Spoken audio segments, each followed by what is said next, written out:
కంప్యూటర్లో వర్క్ చేసే పార్ట్స్ అన్నీ లైక్ మదర్ బోర్డ్, సిపియూస్ అలాంటి గురించి డిస్కస్ చేసుకుంటే కంప్యూటర్ ఆర్గనైజేషన్ అనేది.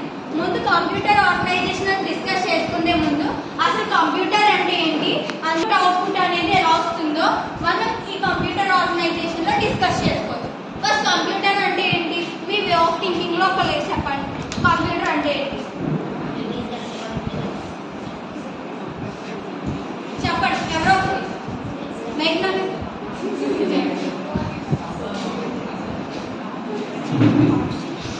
electronic device